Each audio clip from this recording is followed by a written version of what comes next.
Wait, am I reading this right? I can follow social media accounts and make over $260 in a day? Well, it's a scam, of course. But scams like this are a huge global business, and many scammers are even victims themselves. Our topic on Shift. This is Aaron.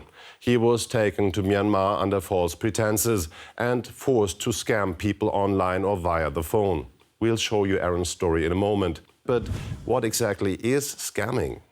Essentially, I think scamming in its general form is really a way of deception, right? And scamming, I think, in particular phone scamming or online scamming, is a modern way of social engineering attacks where basically you're exploiting individuals' emotions or potentially weaknesses in trying to lure them and making some profit or gain. Scammers prey on our trust and often offer money. One of the first internet scams were poorly written emails from the so-called Nigeria connection. For example, I receive money in my account, which I then transfer in exchange for a reward. Of course, there isn't any, and I have effectively laundered dirty money. But in today's world, AI scams are on the rise. Using AI software like ChatGPT, scammers can now translate scam emails into any language with increasing accuracy, mistake-free and tailored to each target group.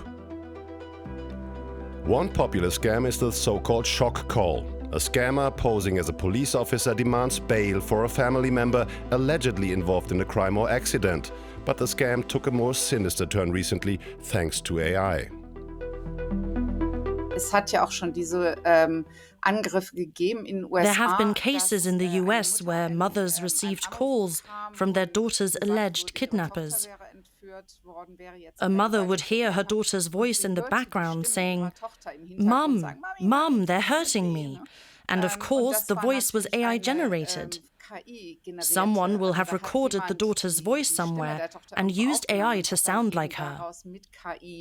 Diese Aussagen gemacht. Just a snippet of a real conversation or voice memo is enough for the AI. Deepfakes too, that's AI-generated videos, are becoming increasingly attractive for scammers. Microsoft's unreleased AI model Vasa 1, for example, can generate animations from a single photo from, say, an Instagram account. Do some push-ups. Run up and down the stairs. Any language can be lip-synced. Professionals armed with forensic tools may still be able to identify the fakes, but amateurs, on the other hand, might have difficulty spotting them, especially at first glance. The most important thing for scammers is not the technology, but gaining the trust of their victims.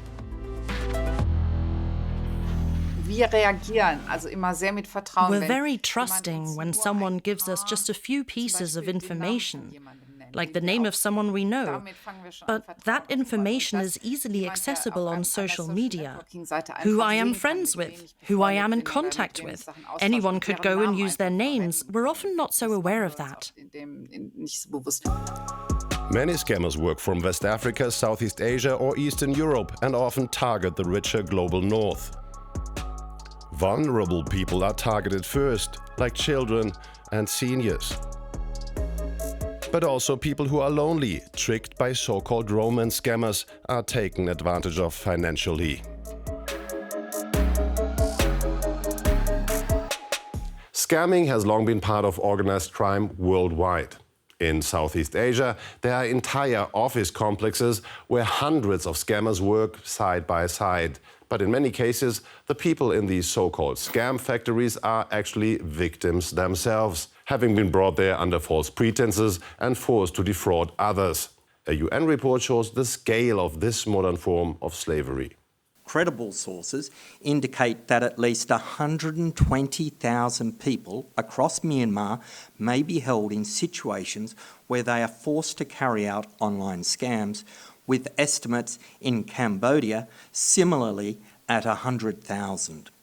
Other states in the region, including Laos PDR, the Philippines and Thailand, have also been identified as main countries of destination or transit where at least tens of thousands of people have been involved. Aaron, too, was forced into scamming others against his will for months. He spoke to DW about his experiences. His nightmare began on a trip to a job interview in Bangkok, Thailand. We were supposed to go to a hotel that is like maybe 10 minutes away from the airport, but we drove in a different direction. 10 minutes turned into several hours. That's when we realized we are not going to Bangkok. I was so scared. It is hours before Aaron and the other victims reach their destination. They cross the river Moe and end up at the notorious scam factory known as KK Park. It is here where thousands of people were taken to, forced to defraud others in China, Europe or the USA. One of the people behind the KK Park scam factory is Broken Tooth. He is believed to be the head of a Chinese triad. According to former forced laborers, the factory is secured by a border guard unit from northern Myanmar, which in turn consists of former rebels. The victims are not only from the region, but like Aaron, also from Africa, for example. KK Park is professionalized even to the extent that the forced workers must study manuals with precise instructions on how to build trust and exploit weaknesses. They must meet certain targets. How many people they contact and what they earn is tightly monitored. Security was checking our computers, seeing if we are doing our job or playing. Punishments in the factory are draconian. You are denied food if you don't have new customers by noon. And if you don't answer on time, you're beaten or forced to stand for hours. 17-hour working days, no vacation, no break. This is what several of the victims told DW reporters. Those who want to leave are threatened with death or being sold to another factory. One of the methods KK Park and other scam factories force their workers to employ is using crypto scams, convincing people to invest in non-existent cryptocurrencies. Laura's story starts while trying to form new connections online. After a while, this guy, he says, we have this type of cryptocurrency. I wanted to learn how cryptocurrency works, and this person was so kind. He said, I'm going to teach you. Cryptocurrencies such as Bitcoin are popular as an investment. The risk is high and so are the potential profits. But cryptocurrencies are poorly regulated, transactions difficult to trace, which also makes them highly attractive for organized crime. So I trusted this person.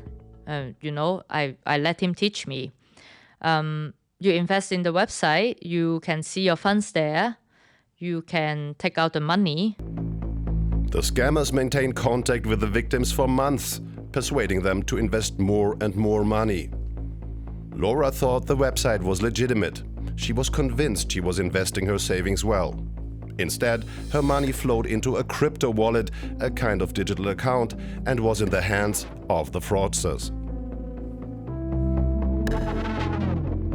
I wanted to withdraw a couple $1,000 and I couldn't withdraw them. And this person was pushing me to invest more money into this cryptocurrency. Then the website went offline. The scammer no longer replied and the money was gone. This form of online fraud is known as pig butchering. The fraudster fattens the victim up before taking them to the slaughterhouse. And you're left wondering, why is this person doing this to me? Laura was looking for like-minded people online, but this search ended up costing her a lot of money. Scams like that can often involve 5-figure sums and be very traumatizing and embarrassing for the affected. Victims often don't tell anyone. They're so ashamed. In the worst cases, people even take their own lives because they feel so much shame. Sometimes rendered hopeless, having lost so much money.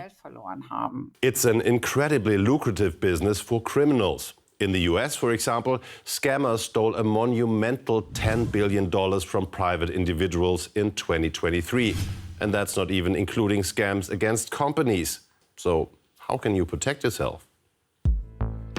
Scammers often use false identities, posing as bank or postal service employees. If you suspect a scam, it is best to start by checking the spelling of email addresses or websites. Since the real address is already taken, scammers use slight variations to mimic the original. It could be just a hyphen where there was none, or a letter from a different alphabet. Love and romance scammers often create fake profiles. Here, a reverse image search can help, for instance with Google Lens or the Invid program. However, this method falls short for deepfakes of fake callers. To counteract these, all you can do is make up a code word or a question and answer game. Are you really well? And the answer to that is, yes, I ate my oatmeal this morning, for example. An innocuous question with a very specific answer. Scammers often use professional methods to manipulate their victims. They rely on flattery, sympathy or time pressure, all to make money. If you have even the slightest suspicion, then you should end the conversation or chat as quickly as possible. You should not reply to the email, but ask someone else and not get involved in a conversation. That is the best countermeasure we have. What about the people who are forced to work in scam factories? Foreign investigators feel powerless. Myanmar's legal system is often corrupt. Aaron and a few others were lucky. 8 workers on the Thai side of the border managed to free them, while they were being transported to another scam factory via Thailand.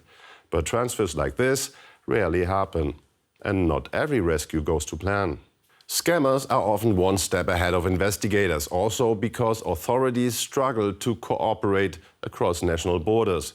And the dangers are growing and on the rise, as AI offers scammers new avenues for exploitation.